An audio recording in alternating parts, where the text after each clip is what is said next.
Welcome back. This is Lisa Robbin Young. This is Spotlight Sessions Module 4, and we're talking about who your perfect fit customers are from the space of readiness. And what you're looking at is a chart that is actually based on the Hersey-Blanchard model of situational leadership.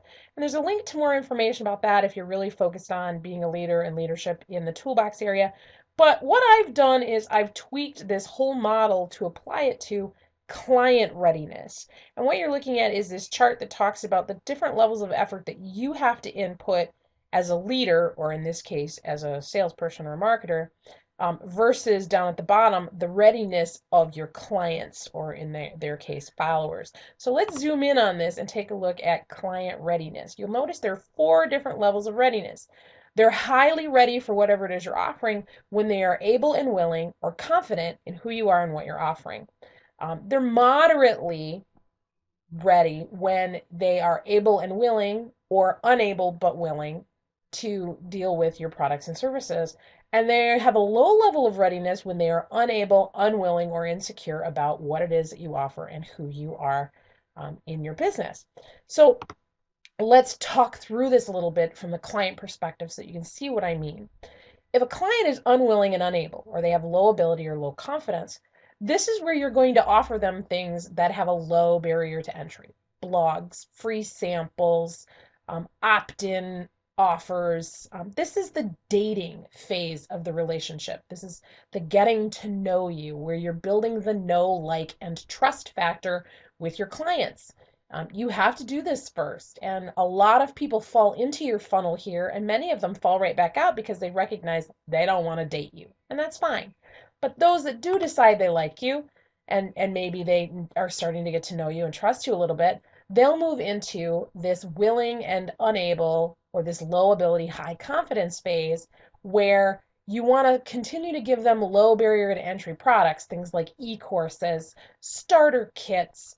This is the engagement. This is where they want to spend some time with you, build some trust, and see how things go. And once that engagement gets hot and heavy, this is the wedding. This is where they actually make a commitment to work with you at a higher level. This is where they are able, but often unwilling. They have low confidence. You know, I've got the money, but I don't know what to do with it, kind of a thing. This is for coaching, intermediate level products and services.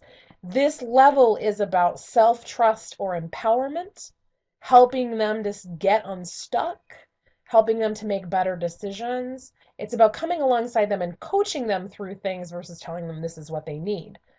This is the wedding. This is where they make the commitment to be with you for the long haul.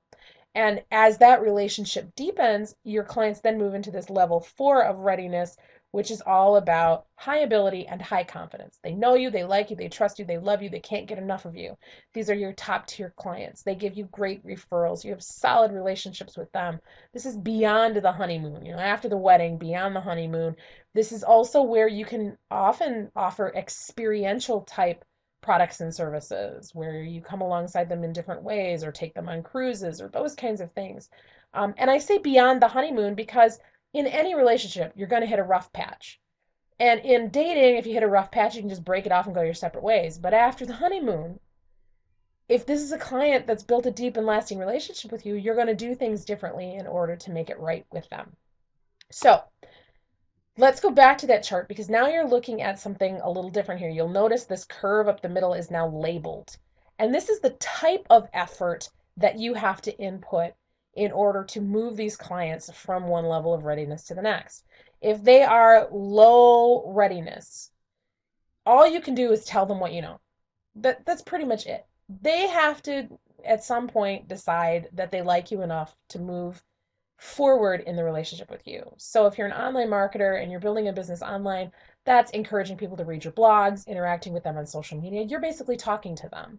You're not really selling them anything. Selling doesn't happen until you move into this second region here, where you can now tell them things that you've been telling them before, but now you can also offer your perspective, clarify, answer questions. They don't usually elicit a lot of questions in that early stage because they're just taking it all in. But then when they start asking and they start engaging with you, That's when you move into that phase of now I can start to sell you products. I can start to tell you about what I'm doing in a way that generates revenue for me. And then from there, you move into this level 3, which is about participating with them. They're doing things with you, they're interacting with you, they're buying from you, and they're doing it more regularly. And then down here is delegating. It's a lot of DIY. It's like they already know what they're going to do. They're like, here's $100, just give me what I need. Those are the clients that we love, but we have to put a lot of effort in back here in order to make them those level 4 clients. So let's give you an example. Fashion jewelry. Someone comes into your business where you sell fashion jewelry and they're unwilling and they're unable to shop from you. These are going to be people who are like, I've never heard of you. How come I've never heard of you? Or I don't wear a lot of jewelry. Or I've got a lot of allergies. I mean, they're very leery, they're distrustful, they don't really want to do business with you. That's because they don't know anything about you. Sometimes they really just do have allergies and aren't interested in that product at all, and it has nothing to do with you. It's not a personal thing at all. But beyond that, they're in this space of they don't know anything about you. So this is where you're going to give them education and information. Then once they've got that, you'll move into this level 2, which is, I'm a first time buyer, or I know what I like, or I'm looking for something very specific. So don't try and tempt me with other things because I'm getting the thing on my list and then I'm leaving. It's transactional. Okay. But you have the opportunity to build relationships and move them over into this R3 category where they have high ability. So they've got more money, they know you better, they know you're the right kind of person for the job, but they're not really sure. And it sounds like, well, I don't really know what to wear. I'm afraid of always looking like an idiot when I go out in public, or, but I'm open to trying new things. And that's me. When it comes to clothing and jewelry, I'm an R3.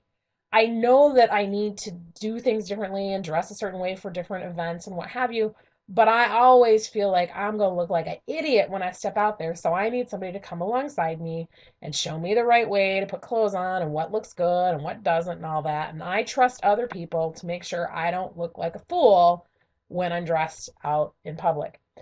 And then you have those R4 people who they love you, they know you, they think your product is amazing, they buy everything that you offer every time it comes out, they make multiple purchases, they repeat purchase regularly, and they refer people like crazy. I love the catalog, I love your stuff, it's so amazing. That's the kind of stuff you hear. Now, let's move into a service example, like a financial manager. And this is all ripped right from my own personal experience when I was a financial advisor. People who were unable or unwilling would come into our office or we'd talk to them on the phone and they'd say things like, well, I don't have any money. Or, I'm only 20. This stuff doesn't apply to me.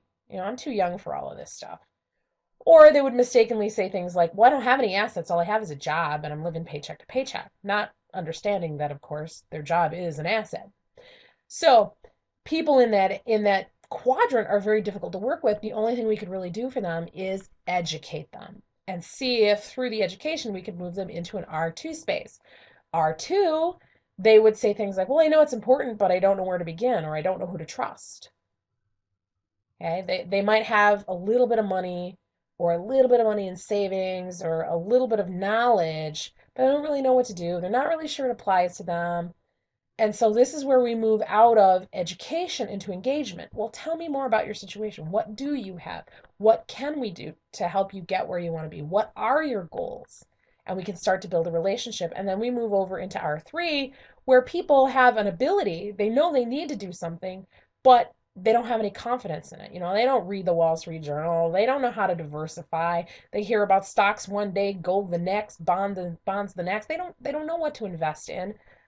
They know that they make more than they spend and they just keep socking it away in savings because they don't know who to trust. They don't know where to start. They have some sticking point at this point. And this is where you have the opportunity to move them out of education and trust and really build a deeper relationship.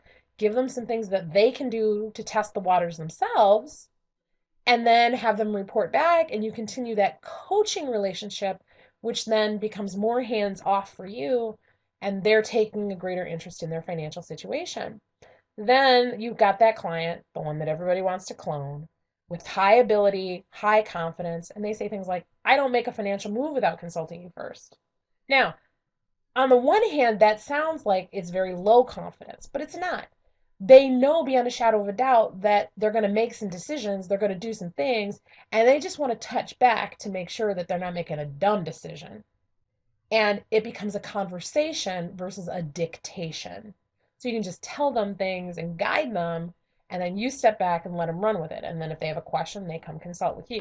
So that's how that looks. So what about your business? You're going to find a document that looks eerily like this one in your toolbox. And what I want you to do is I want you to print off a couple of copies of it and do it for your top 3 or 4 products or services.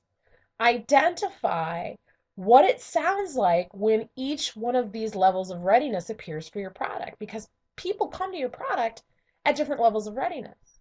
I may sell, for example, go back to our fashion jewelry example, a $20 pair of earrings. Someone at the R4 level is going to buy it because they just love everything that we have to offer, and this is just another one of our amazing products, and 20 bucks is a steal.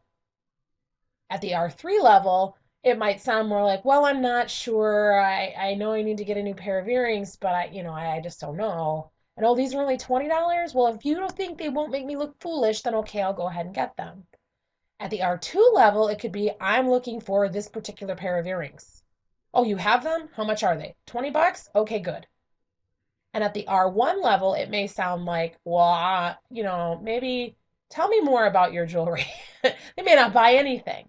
And so you need to know what it sounds like from each of those kinds of clients. Now, we would all love to fill our businesses with R4 clients, but most of the time our clients don't come to us as R4s. So by training yourself to know what it's going to sound like when an R2 comes to you and starts talking about that product, you'll know where they're at in the level of readiness and how to move them next to R3 or R4, depending on where they're at in the relationship building process. And you'll know the right words to say. So when we start talking about word choices, you'll be able to pair that with readiness levels. So go download that document and do 3 or 4 of those right now so that you can get some practice in how this all comes about in your own business. And then I will talk to you in our next video